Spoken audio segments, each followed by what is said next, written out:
दोस्तों इमेजिन कीजिए दुनिया की सबसे पावरफुल इंटेलिजेंस मशीनरी, सीआईए के स्पाइस, एनएसए के इलेक्ट्रॉनिक ईयर्स जो फोन कॉल सुन सकते हैं और पेंटागन के सैटेलाइट्स जो स्पेस से जमीन पर पड़े न्यूज़पेपर की हेडलाइन पढ़ सकते हैं। ये सब मिलकर पूरे 12 साल तक एक आदमी को ढूंढते रहे। वॉशिंगटन डीसी में बैठे जनरल्स मैप्स पर निशान लगा रहे थे। पाकिस्तान के बॉर्डर एरियाज में ड्रोन्स 24 आवर्स मंडरा रहे थे। उनका मानना था ये आदमी पाकिस्तान के किसी सेफ हाउस में है, ये वहां आईएसआई की प्रोटेक्शन में ऐश कर रहा है, ये वहां से दुनिया भर का टेररिज्म कंट्रोल कर रहा है। उसके सर पर $10 मिलियन, करीब 80 करोड़ रुपए का इनाम था। दुनिया के मोस्ट वांटेड लिस्ट में उसका नाम ओसामा बिन लादेन के बराबर था। लेकिन वो सब गलत थे, वो सब धोखा खा रहे थे। वो आदमी पाकिस्तान में नहीं था, वो आदमी किसी अंडरग्राउंड हाईटेक बंकर में नहीं था। वो आदमी अमेरिका के सबसे बड़े मिलिट्री बेस एफओबी वुल्वरीन से सिर्फ 3 माइल यानी 4.8 किलोमीटर दूर एक टूटे फूटे मिट्टी के घर में बैठा था। जब अमेरिकन सोल्जर्स सुबह जॉगिंग करते थे तो वो उनके बूट्स की धप धप आवाज सुनता था। जब यूएस हेलीकॉप्टर्स मिशन पर निकलते थे तो उनकी परछाई यानी शैडो इस आदमी की छत पर पड़ती थी। वो वहां चुपकर बिना चीनी की चाय पी रहा था, बीबीसी पश्तो रेडियो पर अपनी मौत की खबरें सुन रहा था और अपनी खामोशी से दुनिया की सबसे बड़ी सुपर पावर को हरा रहा था। वो आदमी था Mullah Mohammad Omar, the one eyed leader of the Taliban, the Amirul Momineen. आज हम बेटे डैम की 5 साल की investigative research looking for the enemy, Taliban के फॉर्मर एम्बेसडर अब्दुल सलाम ज़ईफ की autobiography my life with the Taliban और डीक्लासिफाइड इंटेलिजेंस डॉक्यूमेंट्स के जरिए उस शख्स की दास्तान को डीकोड करेंगे। ये कहानी एक टेररिस्ट की नहीं है, ये कहानी एक जिद की है। एक ऐसे अनपढ़ गांव वाले की जिसने बिना किसी पॉलिटिकल डिग्री के, बिना किसी टेक्नोलॉजी के और बिना किसी करिज्मेटिक पर्सनैलिटी के अफगानिस्तान जैसी ग्रेवयार्ड ऑफ एम्पायर्स पर राज किया। लेकिन इस भूत को समझने के लिए हमें उस वक्त में जाना होगा जब वो लीडर नहीं, बस एक जख्मी थका हुआ सिपाही था जो लड़ना छोड़ चुका था। The origins, a nobody from nowhere. Mullah Omar का जन्म 1960 में कंदहार के पास सिंगेसर गांव में एक बेहद गरीब किसान परिवार में हुआ। वो होथ ट्राइब से था। ये वही ट्राइब है जिसने 18th सेंचुरी में मीरवाइज होतक के अंडर पर्जियंस को हराया था। लेकिन उमर के पास उस ग्लोरी का कोई हिस्सा नहीं था। उसके पिता उसके बचपन में ही गुजर गए थे। उसकी माँ ने दूसरी शादी की जो पश्तून कल्चर में कॉमन है सर्वाइवल के लिए, और उमर अपने चाचा के पास बड़ा हुआ। बचपन से ही वो बहुत शांत, बहुत रिजर्व था। उसकी लाइफ में कोई बड़ा एम्बिशन नहीं था। वो ना तो स्पोर्ट्स में अच्छा था, ना ही बातों में तेज था। वो बस एक गांव का मुल्ला बनना चाहता था। वो चाहता था कि वो गांव के बच्चों को कुरान पढ़ाए, उन्हें नमाज सिखाए और एक शांत जिंदगी जिए। लेकिन किस्मत ने उसके हाथ में किताब की जगह रॉकेट लॉन्चर थमा दिया। The Soviet invasion, the making of a soldier. 1979 Soviet union यानी रशिया ने अफगानिस्तान पर हमला किया। दुनिया की दूसरी सबसे बड़ी सुपर पावर अपने टैंक्स और हेलीकॉप्टर्स लेकर अफगानिस्तान में घुस गई। देश जिहाद की आग में जलने लगा। सीआईए ने पैसा भेजना शुरू किया, सऊदी अरेबिया ने पैसा भेजना शुरू किया। हजारों नौजवान पहाड़ों में चले गए। उनमें एक लंबा यानी 6 फुट से ज्यादा, पतला और कम बोलने वाला नौजवान भी था, उमर। अब्दुल सलाम ज़ईफ जो उस वक्त उमर के साथ थे अपनी किताब में लिखते हैं कि उमर कोई मिलिट्री जीनियस नहीं था, वो कोई स्ट्रैटेजिस्ट नहीं था, वो बस एक फियरलेस फाइटर था। वो आरपीजी यानी रॉकेट लॉन्चर चलाने में माहिर था। आरपीजी चलाना आसान नहीं होता, इसमें बहुत रिस्क होता है। आपको टैंक के पास जाना पड़ता है। लेकिन उमर की निशानेबाजी इतनी पक्की थी कि रशियन टैंक्स उसके नाम से डरते थे। 1983 से 1991 के बीच वो हरकते इनकलाबे इस्लामी ग्रुप के साथ लड़ा। उसने 4 बार जख्मी होने का रिकॉर्ड बनाया। लेकिन जो घाव उसे लेजेंड बनाने वाला था वो अभी आना बाकी था। The eye of the storm, Singesar 1989। ये घटना हिस्ट्री की सबसे कंट्रोवर्शियल और फेमस घटनाओं में से एक है। सिंगेसर के मैदान में एक भयानक जंग चल रही थी। सोवियत आर्टिलरी आग बरसा रही थी। मुल्ला उमर अपने साथियों के साथ एक दीवार के पीछे छुपा था। अचानक एक आर्टिलरी शेल पास में फटा। एक श्रापनल यानी गर्म लोहे का टुकड़ा हवा को काटता हुआ आया और सीधा मुल्ला उमर की दाहिनी आंख में घुस गया। खून का फव्वारा फूट पड़ा। दर्द इतना था कि कोई भी आम इंसान बेहोश हो जाता या चीखने लगता। यहाँ से मिथ शुरू होता है। वेस्टर्न मीडिया और कुछ लेजेंड्स ने कहानी बनाई कि मुल्ला ने खुद अपना चाकू निकाला, अपनी आंख को काटकर बाहर निकाला और जमीन पर फेंक दिया। ये सुनने में हीरोइक लगता है, लेकिन अब्दुल सलाम ज़ईफ सच बताते हैं। सच ये है कि उमर को कोई बड़ा हॉस्पिटल नहीं मिला। वो खून से लथपथ हालत में एक छोटे से रेड क्रॉस क्लिनिक गया। वहाँ कोई सर्जन नहीं था, बस एक कंपाउंडर था, दवाइयाँ कम थी, एनेस्थीसिया नहीं था। उमर ने बिना बेहोश हुए, बिना दर्द की शिकायत किए अपनी आंख साफ करवाई और पट्टी बांधी। डॉक्टर ने कहा तुम्हें आराम करना होगा। उमर ने कहा आराम कब्र में करेंगे। वो वापस उठा, अपना रॉकेट लॉन्चर उठाया और वापस जंग के मैदान में आ गया। उसने बाद में कहा था ये आंख अल्लाह की थी, अल्लाह ने ले ली। मेरे पास अभी भी एक आंख है दुश्मन को देखने के लिए। ये इंसिडेंट मुल्ला उमर की साइकोलॉजी को समझने के लिए ज़रूरी है। ये आदमी पेन यानी दर्द से ऊपर उठ चुका था। जिसको शरीर का दर्द नहीं रोक सका, उसे आगे चलकर अमेरिका के सैंक्शंस और धमकियां क्या रोकती। 1989 रशियंस हार कर चले गए, अफगानिस्तान आज़ाद हो गया। मुल्ला उमर जो अब एक आंख वाला वेटरन था, उसने वो किया जो कोई वॉरलॉर्ड नहीं करता। उसने पावर नहीं मांगी, उसने काबुल की गद्दी नहीं मांगी, वो वापस अपने गांव सिंगेसर चला गया। उसने अपनी बंदूक टांग दी, वो एक छोटी सी मिट्टी की मस्जिद का इमाम बन गया। वो बच्चों को कुरान पढ़ाने लगा, वो शादी करके सेटल हो गया। उसे लगा उसका काम खत्म हो गया है। लेकिन अफगानिस्तान की बदकिस्मती खत्म नहीं हुई थी। रशीद के जाने के बाद मुजाहिदीन जो कल तक हीरो थे, आपस में लड़ने लगे। अफगानिस्तान वॉरलॉर्ड्स के हाथ में आ गया। हर 10 किलोमीटर पर एक नया कमांडर था। ये कमांडर्स रक्षक नहीं भक्षक बन गए थे। रास्ते में चेक पॉइंट्स लगाते, लोगों को लूटते, टैक्स लेते और सबसे बुरा, लड़कों और लड़कियों का रेप करते। कंदहार का हाल सबसे बुरा था। मुल्ला उमर अपनी मस्जिद में बैठा ये सब देख रहा था। वो दुखी था लेकिन चुप था। वो थक चुका था। लेकिन 1994 की एक शाम ऐसी घटना हुई जिसने उस टीचर को वापस वॉरियर बना दिया। Part 2, the robin hood of Kandahar. 1994 की एक ठंडी और सूनी शाम थी। कंदहार के लोग खौफ में जी रहे थे। मुल्ला उमर अपनी छोटी सी मस्जिद में बैठा था। शायद कुरान पढ़ रहा था या बस खामोशी में सोच रहा था। तभी मस्जिद के दरवाजे पर दस्तक हुई। गांव के कुछ बुजुर्ग और रोते हुए लोग उसके पास आए। उनकी आंखों में डर और गुस्सा दोनों था। उन्होंने मुल्ला उमर को एक ऐसी खबर सुनाई जिसने उसके अंदर सोए हुए सिपाही को जगा दिया। उन्होंने बताया कि पास के एक वॉरलॉर्ड, जिसका नाम कुछ सोर्सेज में कमांडर जरदाद या लोकल कमांडर बताया जाता है, ने हद पार कर दी है। उसने गांव की 2 टीनेज लड़कियों को जबरदस्ती उठा लिया है, उनके सर मुंडवा दिए हैं और उन्हें अपने मिलिट्री कैंप में कैद कर रखा है, जहां उनके साथ लगातार रेप हो रहा है। ये सुनकर मुल्ला उमर का खून खौल उठा। पश्तून कल्चर में औरतों की इज्जत पर हाथ डालना मौत से बदतर माना जाता है। लेकिन मुल्ला उमर के पास क्या था? वो कोई कमांडर नहीं था, उसके पास कोई आर्मी नहीं थी, कोई पैसा नहीं था। उसके पास सिर्फ 30 स्टूडेंट्स यानी तालिब थे जो उसकी मस्जिद में पढ़ते थे, और कुल मिलाकर 16 पुरानी राइफल्स थीं जो सोवियत वॉर की बची हुई थीं। लोग कह रहे थे, मुल्ला तुम उनसे नहीं लड़ सकते, उनके पास टैंक्स हैं, हैवी मशीन गन्स हैं। मुल्ला उमर ने उन्हें अपनी एक आंख से घूरा और एक सिंपल लाइन कही, अल्लाह हमारी मदद करेगा, चलो। वो 30 लोग जिनके पास ढंग के जूते भी नहीं थे, वो उस वॉरलॉर्ड के कैंप की तरफ निकल पड़े। ये कोई प्लान्ड मिलिट्री ऑपरेशन नहीं था, ये गुस्से में किया गया एक सुसाइड मिशन लग रहा था। लेकिन किस्मत बहादुरों का साथ देती है। जब ये छोटी सी टोली अल्लाहू अकबर चिल्लाते हुए उस वॉरलॉर्ड के कैंप पर टूट पड़ी, तो वॉरलॉर्ड के सोल्जर्स हैरान रह गए। उन्होंने एक्सपेक्ट नहीं किया था कि कोई मुल्ला उन पर हमला करेगा। हमला इतना अचानक और इतना फियर्स था कि वॉरलॉर्ड के सोल्जर्स भाग खड़े हुए या सरेंडर कर दिया। मुल्ला उमर ने उस वॉरलॉर्ड को पकड़ा। उसने कोई कोर्ट केस नहीं चलाया, कोई लंबी सुनवाई नहीं की। उसने वहीं के वहीं उस वॉरलॉर्ड को गोली मारी और उसकी लाश को उसी के टैंक की नली पर लटका दिया। ये एक संदेश था, ये इंसाफ का पहला डिस्प्ले था। लड़कियों को आज़ाद कराया गया और उनके घर वालों को सौंप दिया गया। ये खबर जंगल की आग की तरह पूरे कंदहार में फैल गई। लोगों को लगा कोई मसीहा आ गया है। जो लोग वॉरलॉर्ड्स के जुल्म से सालों से तंग आ चुके थे, वो मुल्ला उमर के पास आने लगे। उन्होंने कहा, हमें नया राजा नहीं चाहिए, हमें इंसाफ चाहिए, हमें शरिया चाहिए। और इस तरह बिना किसी इलेक्शन के, बिना किसी पॉलिटिकल मैनिफेस्टो के तालिबान का जन्म हुआ, जिसका लिटरल मतलब है स्टूडेंट्स। मुल्ला उमर का मकसद काबुल पर राज करना नहीं था। उसका शुरुआती मकसद सिर्फ फसाद यानी केओस खत्म करना था। वो चाहता था कि सड़कें सुरक्षित हों, औरतें महफूज हों। लेकिन ताकत एक ऐसी चीज़ है जो इंसान को अपनी तरफ खींचती है। धीरे धीरे ये 30 स्टूडेंट्स की टोली 300 हुई, फिर 3000, और देखते ही देखते 30,000 की फौज बन गई। यहाँ पर एक बहुत बड़ा मिथ है जिसे तोड़ना ज़रूरी है। दुनिया समझती है कि तालिबान को सिर्फ पाकिस्तान की आईएसआई ने बनाया। बेटे डैम अपनी रिसर्च में बताती हैं कि शुरुआत में तालिबान को सपोर्ट पाकिस्तान ने नहीं, बल्कि कंदहार के लोकल बिजनेसमैन यानी व्यापारियों ने दिया था। क्यों? क्योंकि वॉरलॉर्ड्स हर मोड़ पर टैक्स लेते थे, जिससे बिजनेस करना नामुमकिन हो गया था।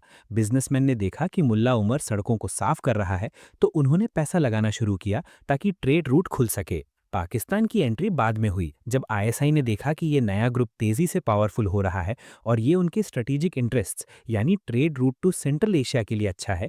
तब उन्होंने वेपन्स और फ्यूल देना शुरू किया। लेकिन अब्दुल सलाम ज़ईफ बताते हैं कि मुल्ला उमर कभी भी आईएसआई का पपेट नहीं था, वो अपनी मर्जी का मालिक था। कई बार उसने पाकिस्तानी जनरल्स को अपने ऑफिस से बाहर निकाल दिया था जब वो उसे ऑर्डर देने की कोशिश करते थे। उसका एटीट्यूड था, तुम मदद कर रहे हो, शुक्रिया, लेकिन मालिक बनने की कोशिश मत करना। अक्टूबर 1994 तक तालिबान ने स्पिन बोलदाक यानी कि पाकिस्तान बॉर्डर क्रॉसिंग पर कब्जा कर लिया। वहां उन्हें वॉरलॉर्ड्स का एक बहुत बड़ा हथियारों का गोदाम मिला, जिसमें 18,000 कलाशनिकोव्स, डजन्स ऑफ आर्टिलरी पीसेस और ह्यूज अमाउंट ऑफ एम्यूनेशन था। अब ये स्टूडेंट्स एक प्रोफेशनल आर्मी बन चुके थे। नवंबर 1994 में तालिबान ने कंदाहार शहर पर मार्च किया। वॉरलॉर्ड्स जो कल तक शेर बने घूमते थे, वो मुल्ला उमर के नाम से कांपने लगी। लेकिन जैसे जैसे मुल्ला उमर की ताकत बढ़ रही थी, वैसे वैसे उसके सामने एक नई चुनौती यानी चैलेंज आ रही थी। लोग अब सवाल पूछने लगे थे, ये मुल्ला उमर कौन है? ये कोई रिलीजियस स्कॉलर नहीं है, ये सैयद भी नहीं है, इसके पास हुकूमत करने का क्या हक है? अफगानिस्तान में लेजिटिमेसी सिर्फ बंदूक से नहीं मिलती, लेजिटिमेसी मिलती है धर्म यानी रिलीजन से और हिस्ट्री से। मुल्ला उमर को समझ आ गया था कि अगर उसे पूरे अफगानिस्तान को जोड़ना है और काबुल पर राज करना है, तो उसे सिर्फ एक कमांडर नहीं बल्कि एक मसीहा बनना होगा। Part 3, the reluctant king and the cloth of the profit. 4 अप्रैल 1996। कंदहार की धूप तेज थी। शहर के बीचों बीच स्थित किरका शरीफ मस्जिद के बाहर हजारों लोगों की भीड़ जमा थी। इस भीड़ में तालिबान के फाइटर्स थे, बड़े बड़े रिलीजियस स्कॉलर्स यानी उलेमा थे और आम गांव वाले थे। हवा में तनाव था। सबकी नजरें मस्जिद की छत पर टिकी थीं। मुल्ला उमर को अपनी लेजिटिमेसी प्रूव करनी थी। उसे लोगों को दिखाना था कि वो सिर्फ एक वॉरलॉर्ड नहीं है, वो अल्लाह का चुना हुआ बंदा है। किरका शरीफ मस्जिद के अंदर एक चांदी का संदूक यानी सिल्वर चेस्ट रखा था। इस संदूक के अंदर prophet Mohammad peace be upon him का मुबारक चोगा यानी क्लॉथ ऑफ द प्रॉफिट रखा हुआ था। अफगानी मान्यता के मुताबिक ये चोगा अफगानिस्तान का सबसे पवित्र ऑब्जेक्ट है। इसे वही छू सकता है जो सच्चा लीडर हो। इसे बाहर निकालना मना था। आखिरी बार इसे तब निकाला गया था जब 60 साल पहले शहर में हैजा यानी कॉलेरा फैला था और लोग दुआ मांगने आए थे। मुल्ला उमर मस्जिद की छत पर चढ़ा। उसके साथ कुछ बुजुर्ग मुल्ला थे। नीचे खड़ी भीड़ सांसें रोके खड़ी थी। मुल्ला उमर ने अपने कांपते हाथों से वो संदूक खोला। उसने वो मुबारक चोगा जो काले और ब्राउन रंग का था अपने हाथों में उठाया। पहले उसने उसे अपने सीने से लगाया और फिर उसे पहनकर भीड़ के सामने खड़ा हो गया। बेटे डैम लिखती हैं कि उस पल का मंजर हैरत अंगेज था। हवा चल रही थी और वो चोगा मुल्ला उमर के शरीर पर लहरा रहा था। मुल्ला उमर ने अपनी बाहें फैला दी। नीचे खड़ी भीड़ ये देखकर पागल हो गई। लोगों ने रोना शुरू कर दिया, कई लोग बेहोश हो गए। लोगों ने अपने कपड़े फाड़ दिए और चिल्लाकर कहा, अमीरुल मोमिनीन यानी लीडर ऑफ द फेथफुल।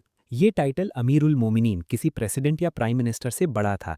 ये एक रिलीजियस मैंडेट था। ये टाइटल हिस्ट्री में खलीफ्स यानी खलीफा यूज करते थे। उस दिन मुल्ला उमर ने डिक्लेयर कर दिया कि वो सिर्फ अफगानिस्तान का लीडर नहीं है, वो पूरे मुस्लिम वर्ल्ड का लीडर है। अब उमर की बात मानना लोगों के लिए अल्लाह की बात मानने जैसा हो गया था। उस दिन मुल्ला उमर कमांडर से खलीफ बन गया। उस दिन के बाद कोई भी उसके ऑर्डर को चैलेंज करने की हिम्मत नहीं कर सकता था। इस नई मिली अथॉरिटी और जोश के साथ तालिबान ने काबुल पर आखिरी हमला किया। सितंबर 1996 में तालिबान की फौज काबुल के दरवाजों पर पहुंची। वहां का डिफेंस सिस्टम टूट चुका था। 26 सितंबर 1996 को तालिबान काबुल में दाखिल हुआ। सबसे पहला काम जो उन्होंने किया वो था पुराने हिसाब बराबर करना। तालिबान के फाइटर्स यूएन के कंपाउंड में घुसे, जहां पर फॉर्मर कम्युनिस्ट प्रेसिडेंट नजीबुल्लाह छुपे हुए थे।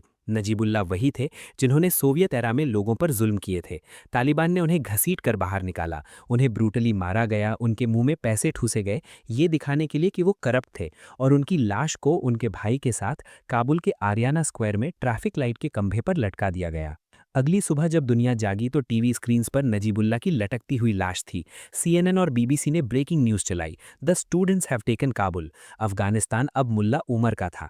दुनिया हैरान थी कि कैसे चप्पल पहनने वाले स्टूडेंट्स ने टैंक्स और जेट्स वाली आर्मीज को हरा दिया। लेकिन मुल्ला उमर का राज करने का तरीका दुनिया के किसी भी लीडर से अलग था।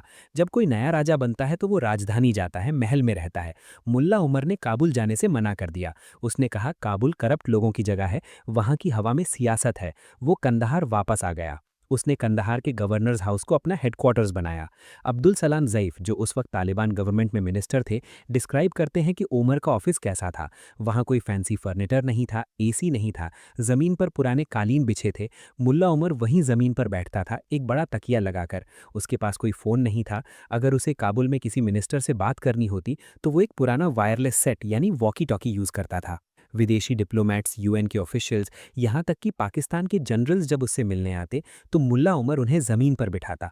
वो कहता, अगर तुम्हें बात करनी है तो मेरे लेवल पर आओ। वो मीडिया से नफरत करता था। उसकी पूरी ज़िंदगी में सिर्फ एक फ़ोटो है जो वेरीफाई हुई है, जिसमें वो चोगा पहने हुए है और उसकी एक आंख खराब दिखती है। उसने टीवी बैन कर दिया, म्यूज़िक बैन कर दिया, फोटोग्राफी बैन कर दी, इंटरनेट बैन कर दिया। उसका कहना था ये सारी चीज़ें इंसान को अल्लाह से दूर करती हैं। वो अफ़गानिस्तान को 7th सेंचुरी में ले गया। औरतों के स्कूल बंद कर दिए गए, मर्दों के लिए दाढ़ी रखना कंपल्सरी कर दिया गया, प्रेयर टाइम पर ट्रैफ़िक रोक दिया जाता था। ये इस्लामिक एमिरेट ऑफ अफ़गानिस्तान था। दुनिया इसे डार्क एज कह रही थी, लेकिन मुल्ला उमर इसे प्योर इस्लाम कह रहा था। लेकिन मुल्ला उमर की सबसे बड़ी गलती ये स्ट्रिक्टनेस नहीं थी। उसकी सबसे बड़ी गलती थी एक मेहमान यानी गेस्ट को अपने घर में जगह देना। एक ऐसा मेहमान जो उसके पूरे एम्पायर को खाक में मिला देगा। वो मेहमान जो सूडान से निकाला गया था और अब अफगानिस्तान में पनाह ढूंढ रहा था। वो मेहमान था उसामा बिन लादेन।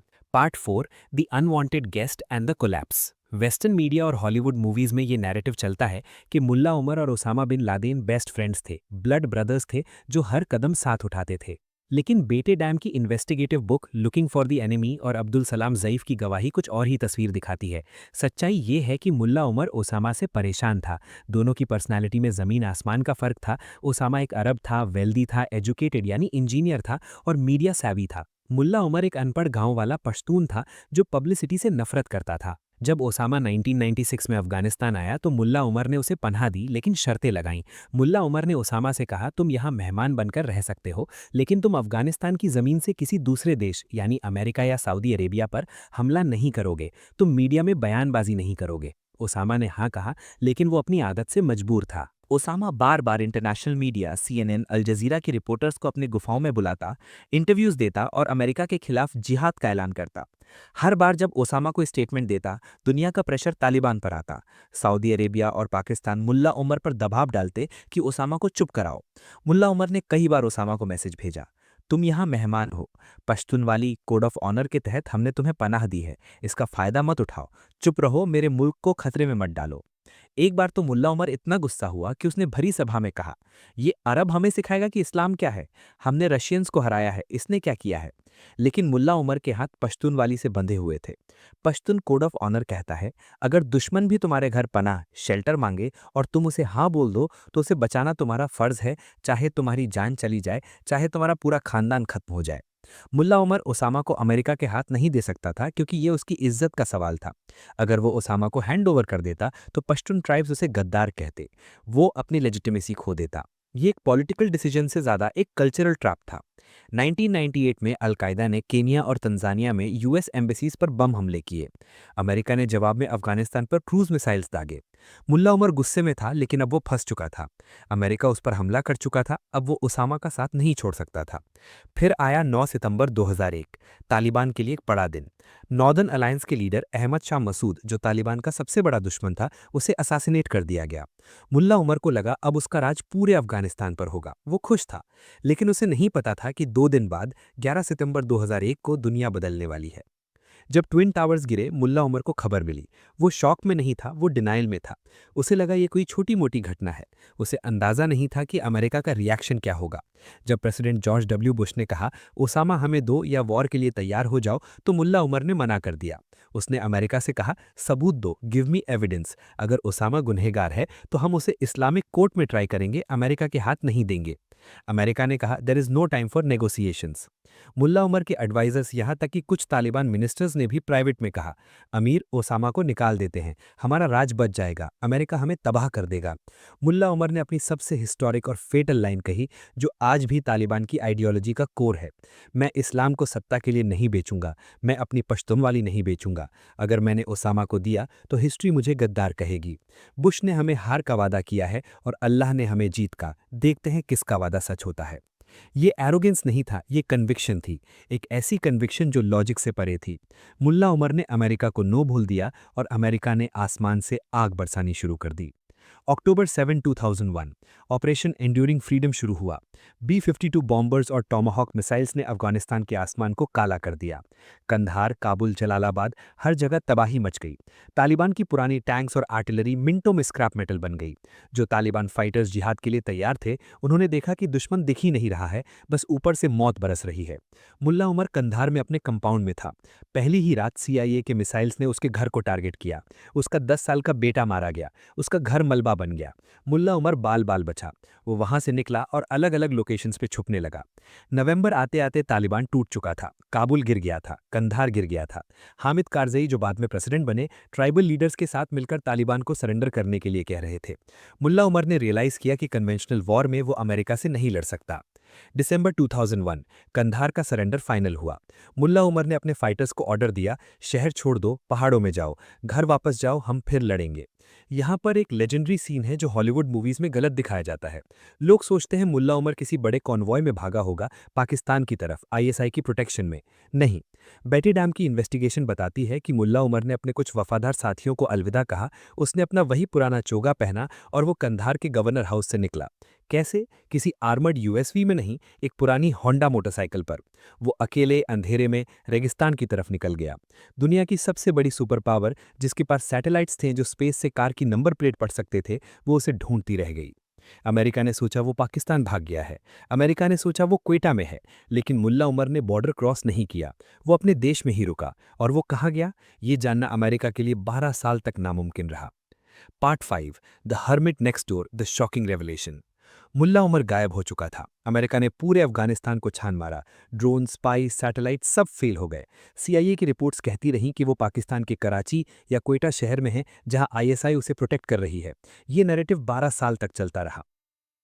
लेकिन 2019 में जब डच जर्नलिस्ट बेटे डाम ने अपनी किताब looking for the enemy publish की तो दुनिया हिल गई। उन्होंने मुल्ला उमर के पर्सनल बॉडीगार्ड जब्बार ओमारी को ढूंढा और उसका इंटरव्यू किया। जो सच सामने आया वो अमेरिकन इंटेलिजेंस हिस्ट्री का सबसे बड़ा फेलियर था। मुल्ला उमर पाकिस्तान नहीं गया था, वो अफगानिस्तान के जबूल प्रोविंस गया था, वहाँ के सूरी डिस्ट्रिक्ट में। ये इलाका उसका स्ट्रांग होल्ड था, लेकिन ये इलाका खतरनाक भी था। वो कहाँ रुका था? वो एक मिट्टी के बने आम से घर में रुका था जिसका मालिक अब्दुल समद उस्ताद था। अब्दुल समद मुल्ला उमर का पुराना ड्राइवर रह चुका था। जब मुल्ला उमर उसके दरवाजे पर आया तो समद ने बिना सवाल किए उसे अंदर बुला लिया। पश्तून वाली फिर से काम आ रही थी। लेकिन सबसे शॉकिंग बात यह थी कि इस घर से सिर्फ 3 माइल यानी कि 4.8 किलोमीटर दूर अमेरिका ने अपना बड़ा मिलिट्री बेस बनाना शुरू किया, FOB forward basing operation wolverine. सोचिए, हजारों US soldiers, CIA agents, navy seals वहां पोस्टेड थे। वो दुनिया भर में मुल्ला उमर को ढूंढ रहे थे और वो उनके पड़ोस में बैठा था। जब अमेरिकन हेलीकॉप्टर्स बेस से टेक ऑफ करते थे तो वो मुल्ला उमर के घर के ऊपर से गुजरते थे। जब सोल्जर्स पेट्रोलिंग पर निकलते थे तो वो उस घर के पास से गुजरते थे। जब्बार ओमारी बताता है कि एक बार यूएस सोल्जर्स घर के आंगन तक आ गए थे तलाशी लेते हुए। मुल्ला उमर और ओमारी लकड़ी के ढेर वुड पाइल के पीछे छुपे हुए थे। अगर सोल्जर एक कदम और आगे बढ़ता तो वो पकड़े जाते। ओमारी कहता है, मेरा दिल इतनी जोर से धड़क रहा था कि मुझे लगा सोल्जर को आवाज सुनाई दे जाएगी। लेकिन मुल्ला उमर वो बिल्कुल शांत थे। उनकी आंखों में कोई डर नहीं था। उन्होंने बस अपनी उंगली होठों पर रखी और चुप रहने का इशारा किया। मुल्ला उमर की जिंदगी उस घर में कैसी थी? ये कोई ऐश की जिंदगी नहीं थी, ये कैद थी। वो एक छोटे से कमरे में रहता था। वो बाहर धूप में नहीं निकलता था ताकि कोई सैटेलाइट या ड्रोन उसे देख ना ले। वो दिन भर क्या करता था? वो कुरान पढ़ता था। वो एक नोटबुक में अजीब सी चीजें लिखता रहता था, शायद पोएट्री, शायद प्रेयर्स। वो बीबीसी पश्तो सर्विस का रेडियो सुनता था। शाम को जब न्यूज आती कि इंटेलिजेंस सोर्सेज के मुताबिक उसामा पाकिस्तान में ऑपरेशन प्लान कर रहा है तो वो हंसता था। वो अपने बॉडीगार्ड से कहता, इन्हें कुछ नहीं पता, ये अंधेरे में तीर चला रहे हैं। उसने तालिबान की एक्टिव कमांड छोड़ दी थी। 2001 के बाद उसने तालिबान को डायरेक्ट करना बंद कर दिया था। वो सिर्फ एक सिंबल बन गया था। तालिबान के नए कमांडर्स जैसे मुल्ला अख्तर मंसूर और सिराजुद्दीन हक्कानी जंग लड़ रहे थे। वो कभी कभी मुल्ला उमर के नाम से फेक ऑडियो टेप्स या स्टेटमेंट्स जारी कर देते थे ताकि फाइटर्स का मोराल बना रहे। लेकिन मुल्ला उमर का उनसे कोई कॉन्टैक्ट नहीं था। वो रिटायरमेंट में था। ये घोस्ट वाली जिंदगी उसने 2004 तक उस घर में बिताई। फिर जब एफओबी वुल्वरीन एक्सपैंड होने लगा और खतरा बढ़ गया तो वो वहां से निकला और दूसरे घर में शिफ्ट हुआ जो सिर्फ 20 माइल दूर था। वहां भी पास में एक और यूएस बेस बन गया। ऐसा लग रहा था जैसे मुल्ला उमर जानबूझकर यूएस बेसेस के पास रह रहा था, क्योंकि the safest place is under the nose of the enemy. 2013 आ गया। मुल्ला उमर अब बूढ़ा हो चुका था। उसकी सेहत खराब होने लगी। उसे खांसी आने लगी, बुखार रहने लगा और वजन कम हो गया। शायद उसे ट्यूबरक्यूलोसिस हो गया था या शायद हार्ट फेलियर। उसके पास कोई डॉक्टर नहीं था। उसके बॉडीगार्ड ओमारी ने कहा, हमें डॉक्टर को बुलाना चाहिए या पाकिस्तान जाना चाहिए इलाज के लिए। मुल्ला उमर ने मना कर दिया। उसने कहा, मेरा वक्त आ गया है, मैं अपनी ज़मीन पर मरना चाहता हूँ। मैं दुश्मन की दवाई से बेहतर मौत पसंद करूंगा। उसने दवाई लेने से मना कर दिया। 23 अप्रैल 2013 मुल्ला मोहम्मद उमर अमीरुल मोमिनीन ने अपनी आखिरी सांस ली, बिना किसी शोर के, बिना किसी धमाके के, बिना किसी आखिरी वीडियो मैसेज के। उसकी लाश को उसी घर के पास जबूल के रेगिस्तान में बिना किसी निशान के दफना दिया गया। उसकी मौत की खबर सिर्फ 2-3 लोगों को पता थी, उसके बॉडीगार्ड और घर के मालिक को। लेकिन कहानी यहाँ खत्म नहीं हुई। यहाँ से शुरू हुआ द ग्रेट डिसेप्शन। तालिबान के लीडर्स के लिए ये एक बड़ा क्राइसिस था। 2013 में तालिबान अभी भी अमेरिका से लड़ रहा था। अगर फाइटर्स को पता चलता कि उनका अमीर मर गया है तो तालिबान टूट जाता, ग्रुप्स आपस में लड़ने लगते। आईसिस अफगानिस्तान में आ चुका था, वो फाइटर्स को तोड़ लेता। इसलिए मुल्ला अख्तर मंसूर, जो बाद में लीडर बना, ने एक डिसीजन लिया, एक बहुत बड़ा झूठ। उन्होंने मुल्ला उमर की मोस्त को छुपा लिया 2 साल तक। 2013 से 2015 तक तालिबान मुल्ला उमर के नाम पर ईद मैसेजेस रिलीज करता रहा। वो कमांड्स देते रहे, अमीरुल मोमिनीन चाहते हैं कि ऐसा हो, अमीरुल मोमिनीन दुआ कर रहे हैं। दुनिया को, यहाँ तक कि तालिबान के बड़े कमांडर्स को भी नहीं पता था कि वो एक मुर्दा, डेड मैन के ऑर्डर्स फॉलो कर रहे हैं। CIA, ISI सब धोखा खा गए। ये राज तब खुला जब 2015 में रूमर्स इतने तेज हो गए कि छुपाना नामुमकिन हो गया। तालिबान ने फाइनली अनाउंस किया, हमारे अमीर का इंतकाल हो चुका है। तब तक तालिबान इतना स्ट्रांग हो चुका था कि वो टूटा नहीं। मुल्ला उमर ने मरकर भी अमेरिका को हरा दिया। उसकी मिथ ने तालिबान को जिंदा रखा जब तक वो वापस पावर में नहीं आ गए। Part 6, the legacy and lessons from the shadows. आज 2026 है। अमेरिका अफगानिस्तान से जा चुका है। तालिबान वापस काबुल में है, और वो आदमी जो 12 साल तक मिट्टी के घर में छुपा रहा, आज उसका बेटा मुल्ला याकूब अफगानिस्तान का डिफेंस मिनिस्टर है। हिस्ट्री ने अपना सर्कल पूरा कर लिया है। मुल्ला उमर की जीत ये नहीं थी कि उसने अमेरिका को जंग में हराया, उसकी जीत ये थी कि अमेरिका उसे कभी पकड़ नहीं पाया और ना ही उसे तोड़ पाया। अब इस पूरी दास्तान से हम क्या सीखते हैं? देखिए, हम मुल्ला उमर की आइडियोलॉजी को रिजेक्ट कर सकते हैं। उसने औरतों पर जो पाबंदियां लगाईं, एजुकेशन को रोका, जो वायलेंस किया, वो सब आज के ज़माने में एक्सेप्ट नहीं किया जा सकता और वो क्रिटिसाइज होना चाहिए। लेकिन अगर हम पॉलिटिक्स और रिलीजन को साइड में रखकर सिर्फ एक मैन ऑफ विल, इच्छा शक्ति वाला इंसान के तौर पर उसकी साइकोलॉजी को स्टडी करें, तो हमें 3 to 5 ऐसे पावरफुल लेसन्स मिलते हैं जो किसी भी यूथ की ज़िंदगी बदल सकते हैं। ये लेसन सक्सेस, लीडरशिप और रेजिलियंस के हैं। लेसन 1, कन्विक्शन, पत्थर जैसा यकीन। जब 9/11 के बाद अमेरिका ने हमला किया तो पूरी दुनिया, पाकिस्तान, सऊदी अरेबिया, चाइना, सब ने कहा सरेंडर कर दो, ओसामा को दे दो, तुम्हारा फायदा इसी में है। प्रैक्टिकलिटी यही कहती थी। लेकिन मुल्ला उमर ने कहा, अल्लाह ने हमसे जीत का वादा किया है और बुश ने हार का। देखते हैं किसका वादा सच होता है। लोग इसे पागलपन कहेंगे, लेकिन यही वो कन्विक्शन है जो इम्पॉसिबल को पॉसिबल बनाता है। सीख, जब आपको अपने विजन पर 100% भरोसा होता है तो लॉजिक और स्टैटिस्टिक्स मायने नहीं रखते। अगर आप अकेले हैं लेकिन आपका यकीन पक्का है, तो आप दुनिया की सबसे बड़ी ताकत से भी टक्कर ले सकते हैं। Doubt kills more dreams than failure ever will. Lesson 2, simplicity is power, सादगी में ताकत। दुनिया के लीडर्स महलों में रहते हैं, अरमानी सूट्स पहनते हैं, PR एजेंसीज हायर करते हैं। मुल्ला उमर जमीन पर बैठता था, एक जोड़ी कपड़ों में रहता था, उसकी एक आंख नहीं थी, लेकिन उसकी पावर उसकी कुर्सी से नहीं, उसके किरदार से आती थी। जब वो बोलता था, लोग सुनते थे, क्योंकि उन्हें पता था ये आदमी बिकाऊ नहीं है। आज का यूथ ब्रांड, लाइक्स और शो ऑफ में फंसा है। सीख, be so strong inside that you don't need to show off outside. असली पावर सादगी में होती है, दिखावे में नहीं। लोग आपके कपड़ों को नहीं, आपके कैरेक्टर को फॉलो करते हैं। Lesson 3, the power of silence, खामोशी का हथियार। मुल्ला उमर बहुत कम बोलता था, वो इंटरव्यूज़ नहीं देता था, वो स्पीचेस नहीं देता था, वो मिस्टीरियस रहा। इस खामोशी ने अमेरिका को पागल कर दिया।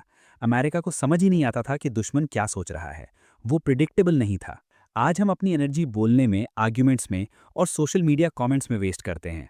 हम सब कुछ दुनिया को दिखाना चाहते हैं। सीख, अपनी एनर्जी को शोर मचाने में नहीं, एक्शन लेने में लगाओ। Let your silence confuse them and your actions shock them. Move in silence, speak only when it's time to say checkmate.